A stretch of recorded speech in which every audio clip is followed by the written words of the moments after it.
you too, with Febreze, can smell like a fresh, new media technology freshman at LaGuardia Community College. If you use this promo code right here, Febreze.com/promo code Eric Dana Velez LAGCC, to get your free copy of Febreze. Now that we're done with the sponsor, we can get into the meat of the video, which is Photoshop. And we're actually starting with a hard one, and this will be the first ever video within this YouTube channel. The first step is to make a canvas that is 3 by 3 pixels. It's a small image, so you have to zoom in by at least 3000%. We can use the rectangular lasso to create 6 different multicolored tiles. Take the time to pause the video to use this as reference and copy paste these hexes on the screen onto your canvas. Go to edit within the top of the toolbar and define pattern. After you created a pattern and named it, it should now appear in the layer styles within pattern overlay. Before we apply the LED effect, we have to do basic math. This is a proportional equation that will depend on the resolution of the image that we will be editing. In our image right here, it is 304 by 216. X will equal our 304, which is right here, and our Y will be what we will be solving for. So, we cross multiply 1200 with Y and 304 with 32. And that will give us this. Then we divide both sides.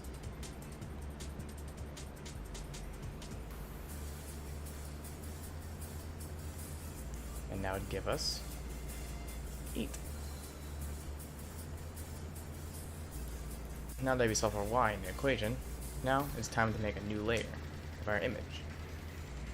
Then we go to edit and go to fill. And then we fill it with black. We double click our layer and go to pattern overlay. With our new pattern, we put Y, which is 8, into here. Then we go to layer, to rasterize, into layer style. Then we go to multiply. Now that we have LED effect, now we have to go to image, into adjustments, into hue saturation. Now you get to adjust it. It would bring out more of the color coming out of it. Usually I would make my opacity into just 40, give it a subtle effect instead. To see the effect, you can actually zoom in real close and see it actually. And here's for comparison, creating an LED effect of Scanlines. Now, what can you do with this? You can now replicate monitors from CRTs, from arcade cabinets, or just TV monitors, which shows these scan lines that were only depicted during the 90s. Here's another one from another piece of thing that I pulled up from, and another one. Now you got the inspiration out of your head. Hey, I would like to see if you could tag me in a Twitter post and see what you came up with this new technique.